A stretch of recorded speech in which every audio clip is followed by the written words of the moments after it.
Big breaking story right now on the India-China face-off. Now, India's statement has just come in.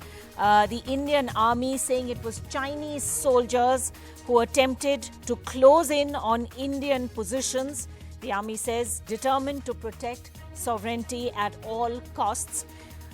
Chinese statement meant to mislead domestic and international audiences. So the Indian army effectively refuting the Chinese military statement, which had said shots were fired at the line of actual control and that India had fired warning shots. So India's formal response, which was awaited, is now out and the Indian army fully refuting.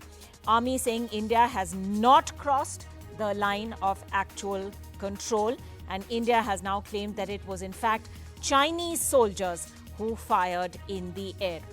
Now, let's actually take a look at that full statement that has now been put out by the government. India is committed to disengagement and de-escalating the situation on the line of actual control. China continues to undertake provocative activities to escalate.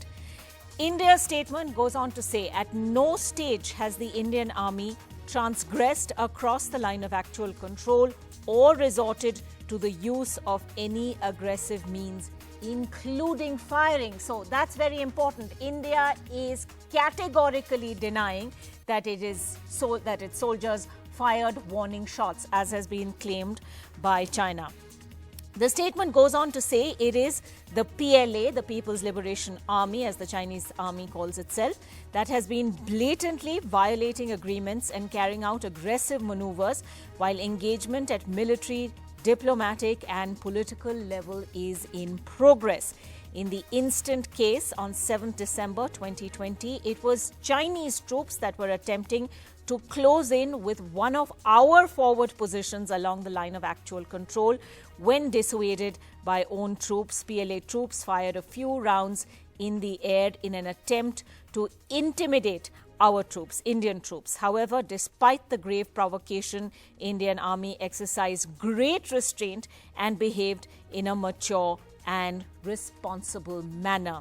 Vishnu Shom joining us at this point with the latest on that. Vishnu, so India's response now being made public. Take us through what the Indian army is saying. Well, you read out what the Indian army has said. Frankly, not very much to add to that, other than to say that this is likely to be a position on the south. It is a position in the South Pangong Bank along the Kailash range. It's likely to be an area called Rechin, the Rechin Pass or Rechin La, along with a place called Magar Hill, which is about a kilometer to its left. This is broadly about a kilometer away from Rezangla, where we had fought pitched battles during 1962. So this is areas right on the line of actual control where India holds the high ground. And the statement today categorically says that there was an attempt by the Chinese to close in on some of these Indian positions. Now, we've not named these positions. This is my understanding of where this has taken place. And the Chinese, India says, actually fired in the air warning shots. My sources have told me that there has been no loss of ground or territory whatsoever, and that the Indian army is standing firm in the areas where this has actually taken place. Unclear if it's one area or more than one area. The statement goes on to add that our soldiers showed a great deal of restraint in not opening fire or not responding to these Chinese warning shots in the air.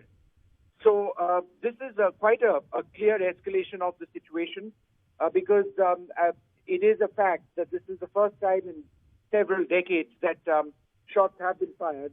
The Chinese are blaming India, India is blaming the Chinese, but one way or the other, the accusation is of shots being fired, which would be fairly unprecedented in the last several decades. This being the case, it is clearly an escalation and is yet another reminder of how fraught the situation on the line of actual control actually is. Now, the question is this: what exactly is the problem if India is on our side of the line of actual control. So over here in South Pangong, along obviously with all of the other areas along the 800 plus kilometer line of actual control in eastern Ladakh, lies the fundamental problem, which is the different interpretation of where the line of actual control lies. Now, it is because of this that the Chinese have pushed westward, and we have been trying to prevent them from doing that. Now, unlike other areas where the Chinese have actually come into our areas and have not gone back, on this occasion, the Indian Army has proactively taken positions along our interpretation of the line of actual control and is preventing the Chinese from making any territorial claims or unilaterally changing the alignment of the line of actual control.